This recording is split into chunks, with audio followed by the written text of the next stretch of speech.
The morning started like any other day on Earth until the sky turned dark. Jake Harrison stood on the bridge of his ship, watching something impossible appear above their planet.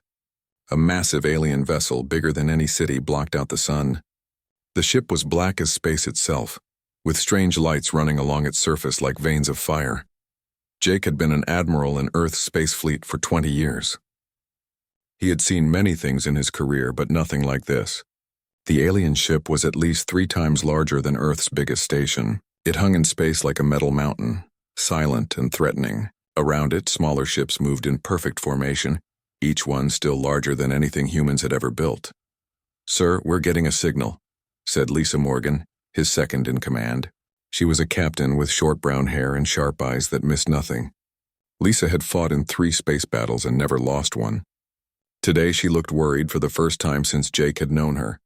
The main screen flickered to life and an alien face appeared. The creature was tall and covered in green scales that looked like broken glass. It had 4 arms and yellow eyes that seemed to look right through them. When it spoke, its voice was deep and cold. "I am Ambassador Zexthal of the Galactic Council," the alien said. "Your species has been observed and judged. You are a primitive and aggressive race that poses a threat to galactic peace. The Council has decided that your military forces must surrender immediately." Jake felt his hands tighten into fists. He had spent his whole life protecting Earth and its people. No alien was going to waltz in and demand they give up without a fight. "And if we refuse?" he asked. The alien's face showed something that might have been a smile, but it had too many teeth. "Then your planet will be pacified by force. You have 72 hours to surrender all military assets and submit to Council authority. This is not a negotiation. This is an order." The screen went black. Jake looked around the bridge at his crew. They were all staring at him, waiting for orders. These were good people, brave people who had volunteered to protect their world. He was not going to let them down. "Get me President Sullivan," Jake said, "and contact all fleet commanders. We need to talk." An hour later, Jake was in a secure video call with the most powerful people on Earth. President Kate Sullivan sat in the Oval Office, her gray hair neat despite the crisis.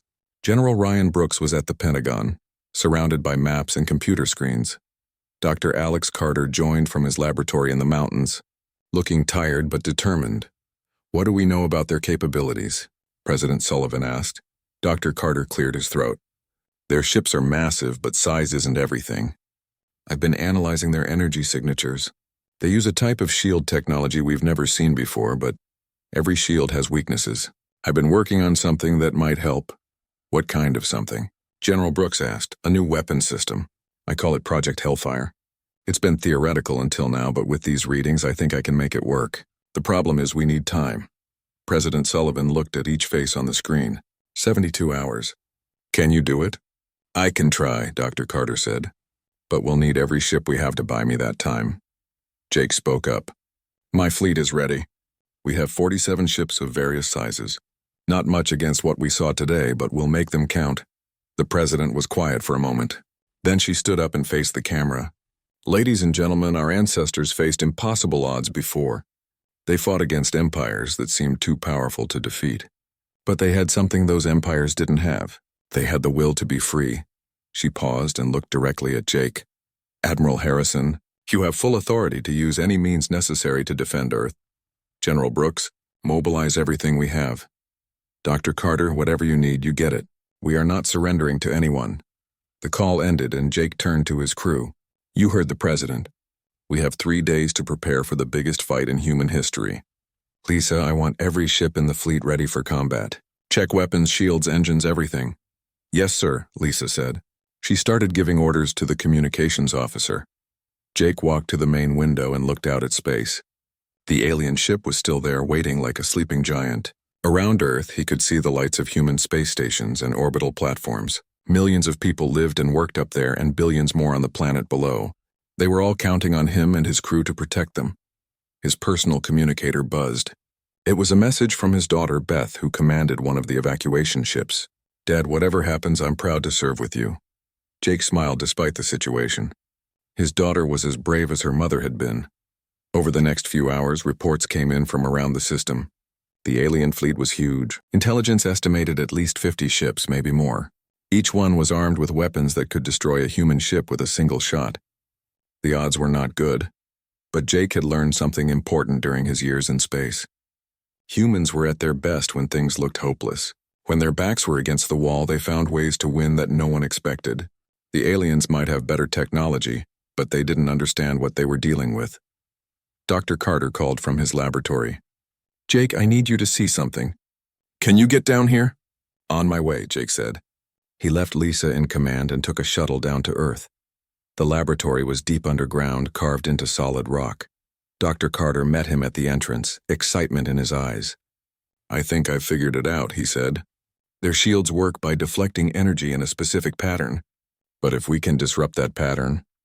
He led Jake to a room filled with strange machines and computer screens. In the center was something that looked like a cannon, but it glowed with an inner light. "This is it," Dr. Carter said. "Project Hellfire. It fires concentrated plasma that should cut right through their shields. The problem is we only have enough materials to build a few of them." Jake looked at the weapon. It was beautiful in a deadly way, like a piece of lightning trapped in metal. "How many can you make in 3 days?" "Maybe 20 if I push hard."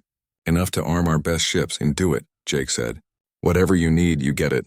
As he flew back to his ship, Jake felt something he hadn't felt in years: hope.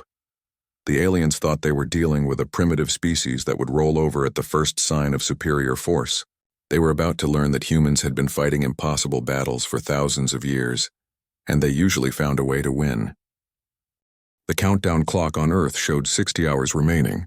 In those 12 hours since the alien ultimatum, the planet had transformed into a military fortress. Every person with any kind of skill was working around the clock to prepare for what everyone knew would be the fight of their lives. General Ryan Brooks stood in the war room deep beneath the Pentagon, watching screens that showed activity across the globe. Red dots marked military installations coming online. Blue dots showed civilian evacuation points. Green dots were the secret weapon factories that had been hidden for decades, waiting for a day like this. "Status report," Ryan said to his aide, Colonel Sam Hughes. Sam looked at his tablet. "All major cities are being evacuated. We've moved 200 million people to underground shelters in the past 10 hours. The orbital defense platforms are fully armed and ready, and Dr. Carter's weapon modifications are being installed on every ship in the fleet." Ryan nodded. The evacuation was going faster than anyone had thought possible. When people heard that aliens were demanding Earth's surrender, they didn't panic. They got angry. Workers volunteered for extra shifts. Civilians donated their cars and trucks to help move supplies. Children helped their grandparents pack essential items. "What about the fleet?" Ryan asked. "Admiral Harrison has every available ship moving into defensive positions. Captain Morgan is coordinating the attack formations. They're using the asteroid belt as cover while Dr. Carter's people install the new weapons." In space, Lisa Morgan floated in the zero gravity of her ship's command center. The Vengeance was one of Earth's newest heavy cruisers, armed with the most powerful weapons humans had ever built. Now it was getting something even better. "How's the installation going?" she asked her chief engineer. "Almost done, Captain," came the reply. "These new plasma cannons are incredible. Dr. Carter's people say they should cut through alien shields like they're made of paper." Lisa hoped that was true. She had studied the alien ships for hours, analyzing their formation and movement patterns. They were disciplined and organized, like they had done this many times before. But there was something about their positioning that seemed overconfident, like they didn't expect any real resistance. That was going to be their first mistake. On the far side of the asteroid belt, Captain Nick Porter was having the best day of his career. His ship, the Ghost Rider, was designed for stealth and reconnaissance. For years, he had been practicing how to hide from enemy sensors while gathering intelligence. Now he finally had a real enemy to spy on. The alien fleet was impressive but predictable. They had arranged themselves in a classic bombardment formation, designed to destroy planetary defenses with overwhelming firepower. It was a formation that had probably worked against every other species they had conquered. But Nick was starting to see weaknesses. "Take us closer," he told his pilot. "I want to scan their shield frequencies." "Sir, if they detect us," the pilot started. "They won't," Nick said confidently. "These aliens may have better technology, but they've never faced human stealth systems. We've been hiding from each other for so long, we're really good at it." The Ghost Rider drifted silently between the alien ships, its sensors recording everything. Nick was particularly interested in their communication systems. If humans could jam those signals at the right moment, the alien fleet would lose coordination. Back on Earth, Dr. Alex Carter had not slept in 36 hours. His laboratory had become a factory, with teams of engineers and technicians working on dozens of projects at once. The main Hellfire cannon was nearly complete, but that was just the beginning. Status on the shield disruptors, Alex asked his assistant. Ready for installation. We've got enough for 15 ships. The frequency modulators are also ready. Alex smiled tiredly. The frequency modulators were his secret weapon. While the aliens were focused on the obvious threat of human ships, they wouldn't notice the small devices that would be scattered throughout the system. When activated, these devices would create interference patterns that would disrupt alien communications and targeting systems. What about the special project? Alex asked quietly. His assistant grinned. Project Starfall is ready. All 500 units are loaded and waiting. Project Starfall was something Alex had never told anyone about, not even Admiral Harrison. It was based on a simple idea. If the aliens wanted to fight in space, then space itself could be a weapon. The project used modified mining charges that would be scattered throughout the battle zone. When detonated in sequence, they would create a chain reaction of explosions that would be very difficult for large ships to avoid. Across the system, Commander Beth Davis was coordinating the most complex evacuation in human history. As Jake Harrison's daughter, she had grown up around military strategy. But her specialty was logistics, getting people and supplies where they needed to be as quickly as possible. How many people are still in the danger zones? She asked her team. Less than 50 million, came the reply. Most of those are volunteers staying to help with the defense systems. Beth was proud of how people were responding to the crisis. Instead of panicking, humans were working together like never before. Factory workers were building ammunition. Farmers were donating food to the evacuation centers. Even children were helping by taking care of pets and younger kids. But she was most proud of the volunteers who refused to evacuate.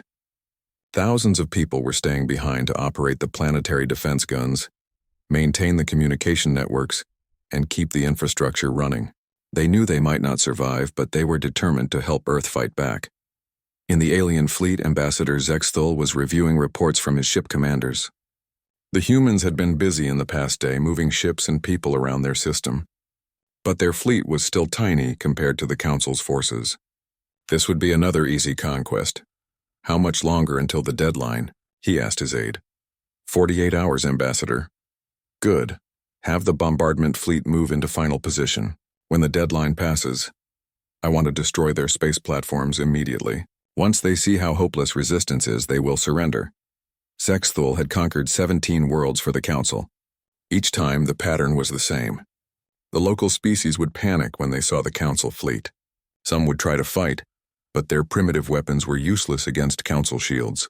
Within hours, they would surrender and accept Council rule.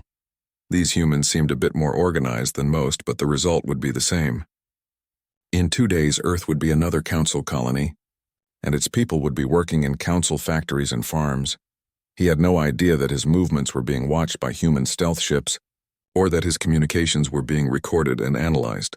He didn't know about the weapons being built in secret laboratories, or the traps being set throughout the system. Most importantly, he didn't understand that humans had been fighting each other for thousands of years. They had learned how to win battles against superior forces, how to turn disadvantages into advantages, and how to never give up no matter how bad things looked. As the second day of preparation ended, Admiral Harrison called a meeting of all his ship commanders. The meeting was held on a secure channel, with each captain appearing as a hologram on the main screen. Ladies and gentlemen, Jake said, in 36 hours, we're going to face the biggest fleet that's ever threatened Earth.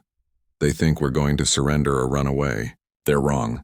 He looked at each face on the screen. These were some of the best military officers humanity had ever produced. They had trained for years to protect Earth, and now they would have their chance. We have advantages they don't know about, Jake continued. We have new weapons, new tactics, and most importantly, we're fighting for our home. They're fighting for conquest. That makes all the difference, Captain Morgan spoke up. What are our orders, Admiral? Jake smiled grimly. When that deadline passes, we're going to show these aliens what happens when you threaten Earth. We're going to hit them harder than they've ever been hit before. and we're going to keep hitting them until they wish they had never heard of the human race." The meeting ended, and Jake stood alone on his bridge, looking out at the stars. Somewhere out there, an alien fleet was preparing to destroy his world, but they had made one critical mistake. They had given Earth time to get ready. The final hour had arrived. Admiral Jake Harrison stood on the bridge of his flagship, watching the countdown clock reach 0. Around him, his crew worked quietly at their stations, checking weapons and shields one last time. Everyone knew that in the next few minutes everything would change. "Sir, incoming transmission from the alien fleet," reported his communications officer. "Put it on screen," Jake said. Ambassador Zex Thul appeared again, his scaled face showing what might have been satisfaction. "Your time has expired, humans. Have you decided to surrender?" Jake looked directly into the alien's yellow eyes. "Earth's answer is no. If you want our world, come and take it." The alien's expression shifted to something that could have been surprise, then anger. "Your primitive weapons cannot harm our ships. You are choosing extinction over wisdom." "Maybe," Jake said calmly, "but we're choosing freedom over slavery. Earth has never bowed to conquerors, and we're not starting today." The transmission ended. Jake turned to his crew and spoke in a voice that carried across the entire fleet through the communication system. "All ships, this is Admiral Harrison. Today we fight not just for Earth, but for every free world in the galaxy. Show them what humans do when cornered." In the alien fleet, Zexthul gave orders to his ship commanders. "Begin the attack. Destroy their space platforms first, then their ships. Make it quick." 12 massive alien battlecruisers moved toward Earth, their weapons charging with energy that could vaporize mountains. They advanced in perfect formation, confident in their overwhelming superiority. Each ship was 3 times the size of Earth's largest vessel, armed with weapons that had conquered dozens of worlds. But as they approached the asteroid belt where the human fleet waited, something unexpected happened. The space around them suddenly filled with small explosions. Dr. Carter's mining charges, hidden among the asteroids for 2 days, began detonating in sequence. The explosions weren't strong enough to damage the alien ships, but they created clouds of debris and electromagnetic interference that disrupted targeting systems. Suddenly, the aliens couldn't get clear sensor readings on the human positions. "What is this?" Zexthul demanded from his command ship. Before his officers could answer, the human fleet struck back. Captain Lisa Morgan, commanding the cruiser Vengeance, led the first wave of attack. Her ship and 5 others emerged from behind a large asteroid, their new plasma weapons fully charged. The weapons Dr. Carter had built didn't look like much, but when they fired, they cut through space like swords of pure light. The alien shields, which had protected them against every weapon they had ever faced, simply disappeared. The plasma beams sliced through the energy barriers as if they weren't there, striking the hull of the nearest battlecruiser.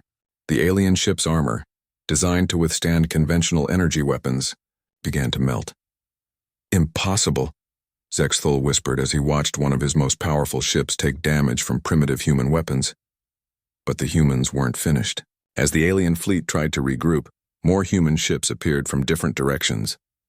They had been hiding throughout the asteroid field, using the debris and electromagnetic interference to mask their positions. Captain Nick Porter brought the Ghost Rider and 3 other stealth ships in from behind the alien formation. Their ships were smaller and faster than the alien vessels, and they used that advantage perfectly. They fired quick bursts from their plasma weapons, then disappeared back into the asteroid field before the aliens could return fire. The alien fleet, which had expected to face a small group of helpless ships, found themselves surrounded by enemies they couldn't properly track or target. Their formation, designed for bombarding planets, was completely wrong for this kind of fight. Zexthul tried to regain control of the battle. "All ships concentrate fire on the largest human vessels. Ignore the small ones." But the humans had anticipated this. As the alien ships turned their massive weapons toward the larger human cruisers, those ships suddenly accelerated directly toward the alien fire. It seemed like suicide until the alien energy beams struck the human shields. Dr. Carter's modifications had done more than just create new weapons.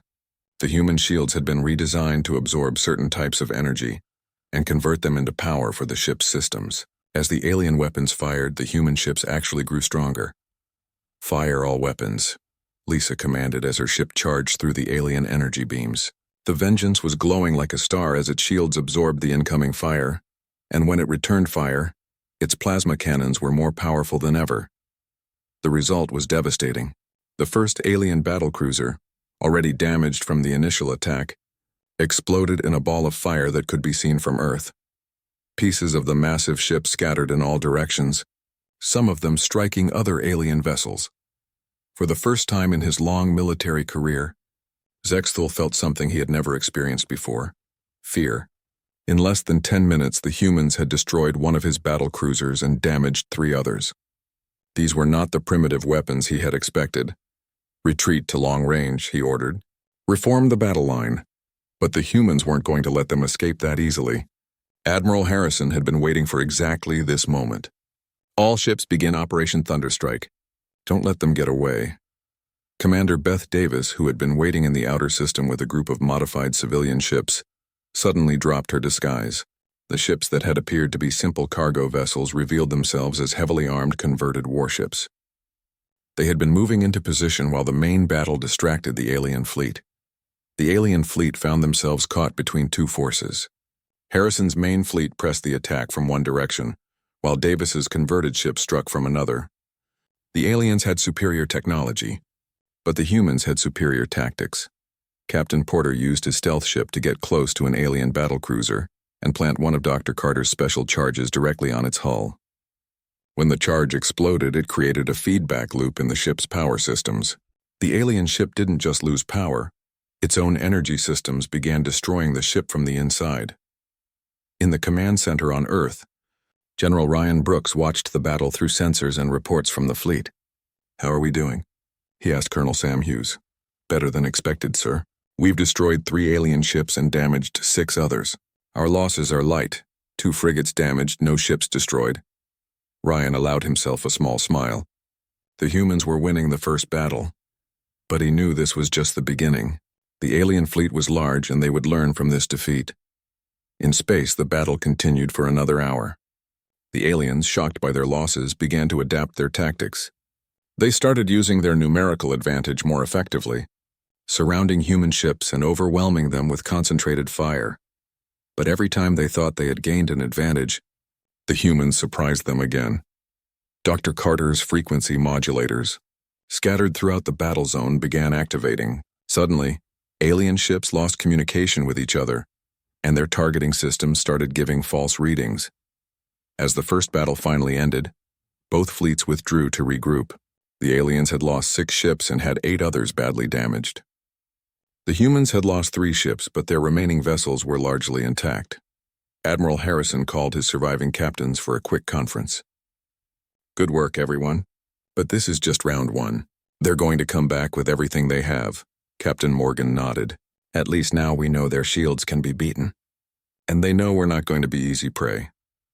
"That's exactly what I wanted," Jake said. "Let them report back to their commanders that Earth is not going to surrender. Let them know that if they want our world, they're going to have to fight for every meter of space around it." On the alien command ship, Zexthul was sending his own report to the Galactic Council. For the first time in Council history, a primitive species had not only refused to surrender, but had actually won the first engagement. The humans had done something no other species had ever managed. They had made the mighty Galactic Council fleet retreat, but Zexthul was not finished. He still had 40 ships left and reinforcements were on the way. The humans might have won this battle, but the war was far from over. As both fleets prepared for the next round of fighting, one thing had become clear to everyone in the system. The humans were not going to give up, no matter how hopeless things looked. And that made them the most dangerous enemy the Galactic Council had ever faced. The news of the first battle spread through the alien fleet like a poison. For centuries, the Galactic Council had been unstoppable. Their massive ships and superior technology had conquered world after world without serious resistance. Now a small blue planet had not only fought back, but had actually won. Ambassador Zexthul stood in his command center, staring at the battle reports. 6 ships destroyed, 8 damaged, and the humans were still fighting. His own commanders were asking questions he didn't want to answer. How had primitive humans penetrated Council shields? Why had their weapons been so effective? But Zexthul was not ready to admit defeat. He still had 40 ships left and more were coming. The Council had ruled the galaxy for 1,000 years, and they would not be stopped by one stubborn species. Send a message to all remaining ships, he ordered. We regroup at the edge of the system, full battle formation. Next time we use overwhelming force. What Zexthul didn't know was that Captain Nick Porter was listening to every word. The Ghost Rider had planted listening devices on several alien ships during the first battle, and now the humans could hear everything the aliens were planning. Nick transmitted the intelligence back to Admiral Harrison. Sir, they're pulling back to the outer system. Looks like they're waiting for reinforcements. We've got maybe 6 hours before they attack again. Roger that, Nick, Jake replied. Keep monitoring their communications. I want to know everything they're planning. Jake turned to his staff. The first battle had gone better than anyone had hoped, but he knew the aliens would be more careful next time. The element of surprise was gone, and the aliens still had superior numbers. Lisa, what's the status of our fleet? He asked Captain Morgan. We have 38 ships left in fighting condition, she reported. Dr. Carter's people are working around the clock to repair the damaged ones and install more plasma weapons on our reserves. Speaking of Dr. Carter, where is he? Still in his laboratory, sir. He said he has something new to show you. Jake decided to visit the underground laboratory again. When he arrived, he found Dr. Carter looking more tired than ever, but there was excitement in his eyes. Jake, I'm glad you're here, Alex said. I've been analyzing the alien technology we captured from their damaged ships. Their power systems are incredibly advanced, but they have a critical flaw. He led Jake to a workbench covered with pieces of alien equipment. The metal was unlike anything human science had seen before, but Alex had somehow figured out how it worked. Their entire fleet runs on a networked power system, Alex explained. Each ship generates energy and shares it with the others through subspace links. It makes them incredibly efficient, but it also makes them vulnerable. Vulnerable how? Jake asked. Alex smiled and pointed to a small device on the workbench. If we can introduce a virus into their power network, we can overload their entire fleet at once. The problem is getting close enough to one of their main ships to plant it. Jake studied the device. It was about the size of a briefcase, covered in blinking lights and strange symbols that Alex had copied from the alien equipment. How close do we need to get? Physical contact with their main power conduit. Someone would have to board one of their ships and plant this manually. That's a suicide mission, Jake said. Maybe, Alex replied, but it might be our only chance to level the playing field. One ship sacrificed to cripple their entire fleet. Jake took the device and thought about what Alex was suggesting. It was incredibly dangerous, but the aliens still outnumbered them badly. They needed every advantage they could get. Meanwhile, Commander Beth Davis was leading a different kind of mission. While the main fleets prepared for battle, she was taking a small group of ships on hit-and-run attacks against alien supply lines. Target acquired, reported her pilot as they approached an alien supply convoy. 3 transport ships, 2 escorts. Take out the escorts first, Beth ordered. Let the transports see what happens when you invade human space. The attack was swift and brutal. Beth's ships appeared out of nowhere, destroyed the escort vessels with plasma fire, and disabled the transport ships before they could send a distress signal. Then they disappeared back into the asteroid field, leaving the aliens to wonder where the attack had come from. This was the 4th such attack in 6 hours. Beth was using tactics that humans had perfected during centuries of warfare. Strike fast, hit hard, and disappear before the enemy could respond. The aliens, used to fighting formal battles with clearly defined opponents, didn't know how to deal with guerrilla tactics. Each attack achieved 2 goals. It weakened the alien fleet by destroying supplies and reinforcements, and it made the aliens nervous. They were starting to realize that humans could strike anywhere, anytime, without warning. Captain Porter was conducting his own special mission. Using the Ghost Rider's stealth capabilities, he was mapping the alien fleet and identifying their command structure. He had discovered that the aliens used a rigid hierarchy, with all orders coming from a few key ships. Admiral, I've identified their main command vessel, Nick reported. It's the big one in the center of their formation. If we could take that out, their entire fleet would lose coordination. That's what Dr. Carter was talking about, Jake realized. Nick, I need you to get me detailed scans of that ship. Every entrance, every power conduit, everything. Yes, sir. Are you planning what I think you're planning? Maybe, Jake said. Just get me those scans. In the alien fleet, morale was beginning to crack. The ship commanders had been promised an easy conquest, but these humans were proving to be anything but easy. Worse, the hit-and-run attacks were making everyone nervous. The aliens couldn't tell where the next attack would come from. Zexthul tried to maintain order, but he could see the doubt in his officer's eyes. "The humans are fighting desperately because they know they cannot win," he told them. "Once our reinforcements arrive, we will crush them completely." But privately, Zexthul was beginning to wonder if he had underestimated these humans. They fought with a cunning and determination that the Council had never encountered before.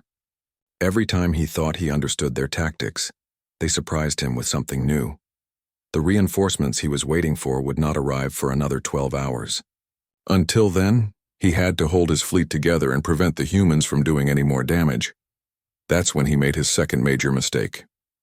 Instead of staying defensive, he decided to split his fleet and try to hunt down the human raiders.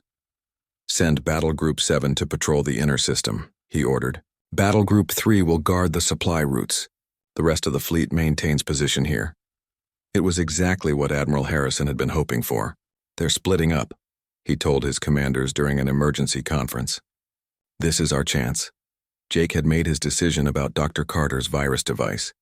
"Lisa, I want you to take a strike force and hit one of their separated battle groups. Make it look like a major attack.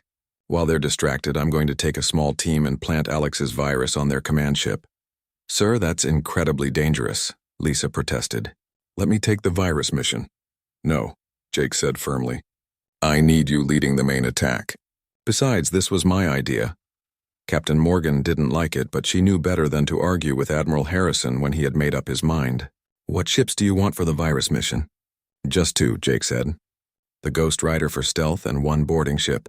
We go in fast and quiet while everyone's attention is on your attack." Dr. Carter had prepared everything they would need.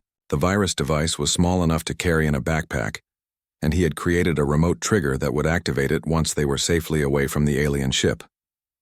"How long do we have once we plant it?" Jake asked. "About 10 minutes before it starts affecting their power grid," Alex replied. "After that, their shields will start failing and their weapons will lose power. But Jake, once you activate this thing, every alien in the fleet will know where you are. You'll have to fight your way out." "We'll worry about that when the time comes," Jake said. "Right now, let's focus on getting in." The plan was set. In 6 hours, Captain Morgan would launch a major attack on one of the separated alien battle groups. While the aliens were responding to that threat, Admiral Harrison and Captain Porter would infiltrate the main command ship and plant the virus. If everything went according to plan, the human fleet would finally have a chance to win this war. If it didn't, Admiral Harrison would probably not survive to see the outcome. As the hours counted down to the mission, Jake thought about his daughter Beth, still out there conducting raids against alien supply lines. He thought about all the people on Earth who were counting on him to protect them. And he thought about the message he wanted to send to the galaxy. Humans would not go quietly into slavery. If the Galactic Council wanted Earth, they were going to learn that some prices were too high to pay. The hunt was about to begin, and this time the humans would be the hunters. The final battle began at dawn on Earth, though in space there was no sunrise to mark the moment. Captain Lisa Morgan led 15 ships in a direct assault on the alien battle group that Zexthul had sent to patrol the inner system. Her attack was loud, obvious, and designed to draw every alien eye in the fleet. "All ships commence attack," Lisa ordered, as her strike force emerged from the asteroid field. The Vengeance and its companion ships opened fire with everything they had, their plasma weapons lighting up space like miniature suns. The aliens responded exactly as Admiral Harrison had hoped. Every ship in their main fleet turned toward the battle, and Zexthul began sending reinforcements to help the patrol group. The attention of the entire alien fleet was focused on Lisa's attack, which meant nobody was watching when Admiral Harrison and Captain Nick Porter approached the alien command ship from the opposite direction. The Ghost Rider moved through space like a whisper, its stealth systems hiding it from alien sensors. Behind it, a small boarding craft followed in its sensor shadow. Jake sat in the boarding craft with 6 of his best Marines, all of them wearing the new combat armor that Dr. Carter's team had developed. "Target in sight," Nick reported over the communication link. "Their command ship is massive, but I found a maintenance hatch on the lower hull. Looks like you can get in there." Jake looked at the alien ship through his helmet display. It was bigger than 3 city blocks, covered in strange symbols and glowing with internal energy. Somewhere inside that vessel was the central computer that controlled the entire alien fleet. "Take us in, Nick," Jake said. Fast and quiet. The boarding craft separated from the Ghost Rider and approached the alien ship. Jake's heart was pounding as they got closer to the enemy vessel. If they were detected now, the mission would fail and they would probably all die. But Nick had chosen their approach perfectly. The maintenance hatch was hidden in the shadow of a massive sensor array, and the aliens were too busy watching Lisa's battle to notice one small ship docking with their hull. "We're attached," reported the pilot. "Cutting through their airlock now." Jake and his Marines prepared to board the alien ship. Each of them carried a plasma rifle and enough ammunition for a running battle. Jake also carried Dr. Carter's virus device in a special backpack, designed to protect it from damage. "Remember the plan," Jake told his team. "We get to their central computer, plant the device, and get out. If we get separated, everyone fights their way back to the boarding craft." The airlock opened and Jake got his first look inside an alien ship. The corridors were tall and wide, designed for creatures larger than humans. The walls glowed with a soft blue light, and strange symbols moved across display panels like living text. "This way," Jake whispered, following the route that Nick had mapped for them. The computer core should be 3 levels down. They moved through the ship like ghosts, avoiding the main corridors and using maintenance passages whenever possible. The aliens were clearly not expecting boarders because most of the ship was empty. The crew was either at battle stations or watching the fight in the inner system. But as they got closer to the computer core, they started running into alien crew members. The first encounter was with a single alien technician who turned a corner and walked right into Jake's Marines. The alien was fast, but humans were faster. Before it could sound an alarm, 2 Marines had stunned it with their weapons and dragged it into a side passage. They tied it up and continued toward their target. The second encounter was more dangerous. As they approached the computer core, they found 2 alien guards standing outside the entrance. These weren't technicians, they were soldiers armed and alert. Jake made a quick decision. Take them down fast and loud. Speed is more important than stealth now. His Marines opened fire with their plasma rifles. The alien guards were tough, but they had never faced human military tactics before. In seconds, both guards were down and Jake's team was through the door. The computer core was amazing. The room was filled with glowing crystals that hummed with energy, and data flowed through transparent tubes like liquid light. At the center of it all was a massive computer terminal that connected to every ship in the fleet. "There," Jake said, pointing to the central console. "That's where we plant the virus." Dr. Carter had explained exactly what to do. Jake connected the virus device to the alien computer and activated it. Immediately, alien symbols began flowing across the device's display as it interfaced with the fleet's network. "How long?" asked one of his Marines. 5 minutes to fully upload," Jake replied. "Then another 5 minutes before it starts affecting their systems." That's when the alarm started. The alien crew had finally discovered the unconscious guards and realized they had intruders aboard. Throughout the ship, warning lights began flashing and alien voices echoed through the corridors. "They know we're here," Jake said into his communicator. "Nick, we're going to need that extraction soon." "Working on it, Admiral," came Nick's reply. "But they're scrambling fighters to intercept us." Jake and his Marines prepared to fight their way out of the ship. The virus was still uploading, and they had to protect it until the process was complete. Outside the computer core, they could hear alien soldiers running through the corridors, searching for the intruders. The first wave of aliens found them 2 minutes later. The computer core had only one entrance, which made it easy to defend but impossible to escape from. Jake's Marines took positions around the room and prepared for a siege. The aliens attacked with energy weapons that could melt through steel, but human combat armor had been designed to handle exactly this kind of fight. The Marines returned fire with their plasma rifles, and the battle turned the computer core into a light show of energy beams and explosions. "Upload complete," Jake announced as the virus device finished its work. "Now we just need to survive long enough to activate it." But the aliens were bringing up heavier weapons. Jake could hear them setting up some kind of cannon outside the door. If that thing fired, it would probably bring down the entire room. "Admiral, we need to go now," one of his Marines said. "Can you activate the virus remotely?" Jake looked at the device Dr. Carter had given him. "Yes, but we need to be at least a kilometer away from the ship when it activates, or we'll be caught in the power feedback." "Then let's move," the Marine said. Jake activated Dr. Carter's remote trigger, and set it for a 10-minute delay. Then he and his team prepared to fight their way out of the alien ship. What happened next would be talked about in military academies for generations. 6 human Marines and 1 admiral fought their way through an entire alien ship, using tactics and weapons that the aliens had never seen before. They moved fast, hitting the aliens hard and disappearing before return fire could find them. They used the ship's own corridors against the defenders, turning corners into ambush points and using the aliens' size against them in narrow passages. By the time they reached their boarding craft, half the ship was in chaos. Jake's team had fought through 5 decks of alien soldiers, destroyed 2 weapons emplacements, and caused enough confusion to paralyze the ship's defenses. "Go, go, go," Jake shouted as they reached the boarding craft. Nick was waiting for them with the Ghost Rider, and both ships accelerated away from the alien vessel as fast as their engines could push them.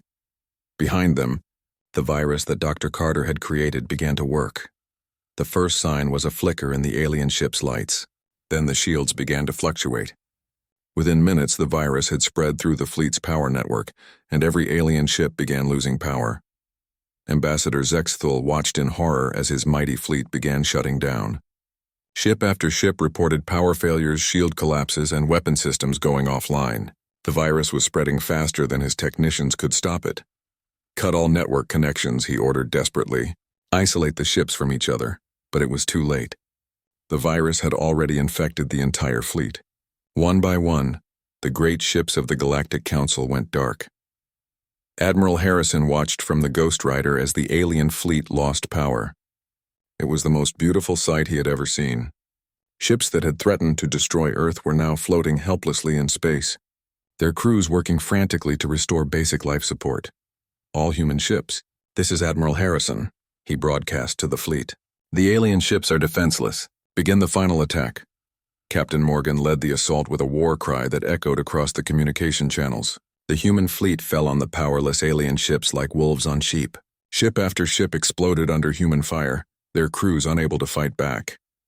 Commander Beth Davis brought her raiders out of hiding and joined the attack. Captain Porter's stealth ships appeared throughout the alien formation, striking at will against helpless targets. In less than an hour, the mighty Galactic Council fleet had been reduced to burning wreckage.